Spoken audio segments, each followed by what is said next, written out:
قرآن پاک میں اللہ تعالیٰ نے صاف فرما دیا اپنے رسول کو جو سب سے محبوب رسول ہیں، استغفر لهم او لا تستغفر لهم ان تستغفر لهم 70 مرہ فلن یغفر اللہ لهم۔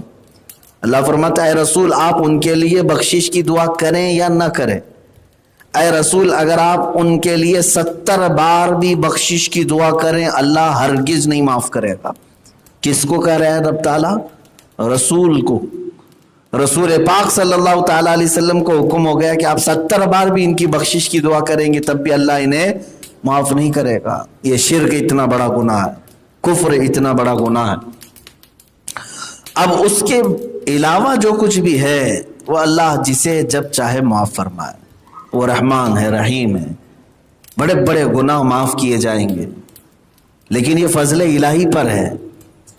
یہ سوچ کر کے بڑے بڑے گناہوں میں آدمی چلا نہ جائے کہ اللہ معاف کرنے والا ہے، لیکن ایک بات یاد رکھ لیں، جو آدمی گناہوں پر جری ہو جاتا ہے یہ سوچ کر کہ جب بڑے بڑے گناہ معاف کرتا ہے تو کر لیتے ہیں، چلو کر لیتے ہیں، لیکن میرے عزیز جب گناہوں پر کوئی جری ہو جاتا ہے تو مرنے سے پہلے وہ بھی کافر ہو جاتا ہے، پھر اس کی کہاں بخشش رہے گی۔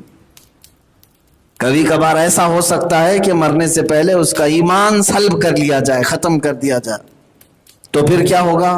کوئی بخشش نہیں، کوئی سفارش نہیں۔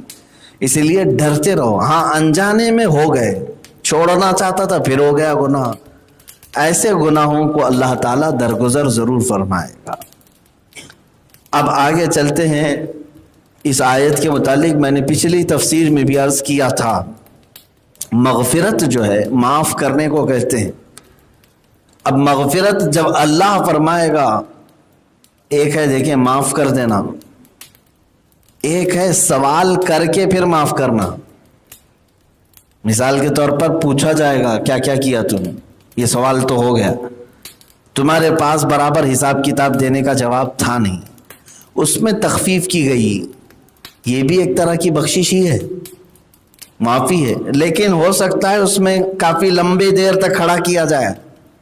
سوال ہو گیا ہے، جواب دیتے دیتے وقت لگ جائے گا، پھر رب تعالیٰ رحم فرما کر چھوڑ دے۔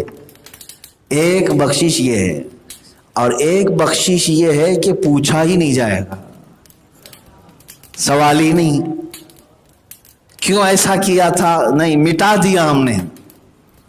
یہ بخشش اعلیٰ ہے، اور رمضان میں اسی بخشش کے متعلق فرمایا گیا کہ اللہ تبارک و تعالیٰ جن کی بخشش رمضان میں فرماتا ہے ان کو سوال کر کے معاف نہیں بلکہ سوال پوچھا ہی نہیں جائے گا۔ حدیث پاک میں رمضان میں مرنے والا، جمعہ کی شب میں مرنے والا قبر کے سوالوں سے بھی محفوظ ہو جاتا ہے۔ سوال تو سب کو کیے جائیں گے نا، لیکن حدیث پاک میں ہے حضور صلی اللہ تعالیٰ علیہ وسلم نے ان کے لیے تخفیف فرمائی کہ وہ قبر کے سوالات سے بھی بچ جاتا ہے، پوچھا بھی نہیں جائے گا۔ اب بخشش کی تمنا طلب ہمیشہ رکھو، حساب کی نہیں، ہمیشہ اللہ رب العزت سے ہی مانگ۔ بعض لوگ یہ سوچتے ہوں گے کہ اے اللہ تو جلد میرا حساب کر دے۔ ارے نادان، اگر وہ حساب لینے پر آئے تو پھر ایک دن کا بھی حساب تو نہیں دے سکے گا۔ ہمیشہ دعا یہی کرو کہ اے اللہ تو اپنی بخشش کے دروازے جلدی کھول دے۔ بے حساب معاف کرنے کی دعا بھی ہمیشہ کرنا چاہیے۔ قیامت کے دن کی بخشش سوال کرتے ہیں نا، ہم ہمیشہ سوال کرتے ہیں ربنا اغفر لنا، اے اللہ ہماری مغفرت کر دے۔ میرے عزیز ہمارے ہاں تو دعا اس قدر عام ہے بخشش کے لیے، فرمایا گا جب ایک مومن دوسرے مومن سے مصافحہ بھی کرے تو یہ کہے یغفر اللہ لنا ولکم، یہی پڑھتے ہیں نا، یغفر اللہ لنا ولکم، یا آپ پڑھتے ہیں یغفر اللہ لکم، یہی ہے نا مصافحہ کرنے کے وقت کی دعا، یہی ہے مسلمان کے۔ کیا مطلب ہے اس کا؟ یعنی ایک مومن دعا کرتا ہے اللہ میری اور تیری بخشش کر دے۔ ہر مومن آپس میں ایک دوسرے کے مصافحے کے وقت بھی بخشش ہی کا سوال کرتا ہے، اللہ ہماری اور آپ کی مغفرت کر دے۔ اور مومنین نماز پڑھنے کے بعد مصافحہ کرتے ہیں پاک صاف ہو کر، اللہ نے کسی ایک کی بھی سن لی تو دونوں کی بھی مغفرت ہو گئی۔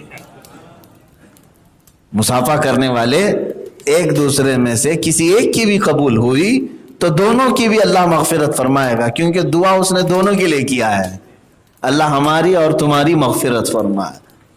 تو مغفرت کا سوال ہر جگہ ہمارے لیے کہا، شروع سے لے کر آخر تک اللہ رب العزت سے مغفرت ہی طلب کرتے رہو، اس لیے کہ قیامت کے دن تمہیں اندازہ ہوگا بخشش کہتے کسے ہیں، مغفرت کہتے کسے ہیں۔ میرے عزیزو، یہاں چھاؤں میں بیٹھ کر کے بات کرنا اور ہوتا ہے، اور کھلے میدان میں دھوپ کے وقت وہاں پر پتہ چلتا ہے کہ چھت کی اہمیت کیا ہوتی ہے، سایہ کسے کہتے ہیں، یہ کھلے میدان میں جانے کے بعد احساس ہوتا ہے۔ تو آج تو تم جی رہے ہو، زندگی میں سب نعمتیں ملی ہوئی ہیں، قیامت کے دن جو تپتی ہوئی دھوپ میں اور تپش میں تمہیں اندازہ ہوگا کہ بخشش کسے کہتے ہیں، معاف کرنا کسے کہتے ہیں۔ جب ہمارے سامنے سے کچھ لوگوں کے نام پکارے جا رہے ہوں گے، فلاں تم آزاد ہو گئے ہو، جاؤ جنت کی طرف، تم حسرت سے انہیں دیکھ رہے ہوگے میرا نمبر کب آئے گا، یہ دن یہ وقت کب گزرے گا مجھ پر سے۔ اس دن احساس ہوگا کہ مغفرت کہتے کسے ہیں، بخشش کسے کہتے۔ اسی لیے زندگی میں جتنا ہو سکے اللہ کی بارگاہ میں مغفرت کا سوال کریں۔ اور استغفار بھی کیا ہے، استغفار جو ہے نا، استغفر اللہ پڑھتے ہیں نا، یہ بھی کیا ہے، اس کا بھی معنی یہی، استغفر اللہ کا مطلب ہوا اے اللہ میں تیری بخشش چاہتا ہوں، اے اللہ میں تجھ سے بخشش چاہتا ہوں، کہ اللہ کی بارگاہ میں معافی طلب کرنا، اسی کو استغفار بھی کہتے ہیں۔ اور جب تک بندہ استغفار کرتا رہتا ہے اللہ کا عذاب نہیں آتا اس پر۔ یہ بندہ ابھی بھی معافی مانگ رہا ہے، بار بار معافی مانگ رہا ہے، جتنی بار بھی گناہ ہو جائے معافی مانگنا چھوڑو مت۔ یہاں تک کہ ایک روایت میں نے دیکھا کہ فرشتے رب تعالیٰ سے کہتے ہیں کہ اے اللہ یہ بار بار تیری بارگاہ میں معافی مانگتا ہے، توبہ کرتا ہے، پھر گناہ کرتا ہے، پھر گناہ کرتا ہے، پھر توبہ کرتا ہے، پھر گناہ کرتا ہے، پھر توبہ کرتا ہے، یہ کیا کر رہا ہے؟ ہوتا ہے اکثر بندے ہیں۔ تو رب تبارک و تعالیٰ کیا فرماتا ہے فرشتوں سے، اے فرشتوں وہ بار بار اس لیے توبہ کرتا ہے کہ مجھے وہ رحمان سمجھتا ہے، اسے یقین ہے کہ ہر بار میرا مولا مجھے معاف کرے گا، اسی لیے تو بار بار وہ میرے پاس آتا ہے توبہ کرنے کے لیے۔ دنیا میں کر کے دکھاؤ، کسی کے پاس 2 مرتبہ جا سکتے ہو، تیسری مرتبہ تمہیں خود شرمندگی ہوگی۔ تیسری مرتبہ جاؤ کسی کے دروازے پر، اسی غلطی کو دہرا کر کے بار بار، گھر کا دروازہ آپ نے توڑا، گھر والے نے معاف کیا، 1 مہینے کے بعد پھر دروازہ توڑا آپ نے، اس سے پھر گڑ گڑا کر کے کہا غلطی سے ہو گیا چلو معاف کر، تیسری بار توڑو اس کا دروازہ، پھر گھر والا معاف کرے گا۔ یہ دنیا ہے میرے عزیزو، ہم آپس میں ایک دوسرے کو 2 سے زیادہ مرتبہ نہیں معاف کریں گے، لیکن یہی بندہ اپنے رب کی بارگاہ میں بار بار توبہ کرتا ہے، بار بار معافی چاہتا ہے۔ کیوں؟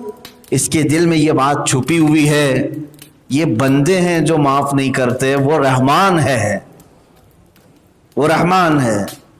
اور یہاں تک کہ روایت میں ملتا ہے کہ اللہ تعالیٰ فرشتوں سے فرماتا ہے ایک دن ایسا آئے گا کہ میں اسے سچی توبہ عطا کروں گا، اور وہ اس توبہ پر قائم رہ جائے گا۔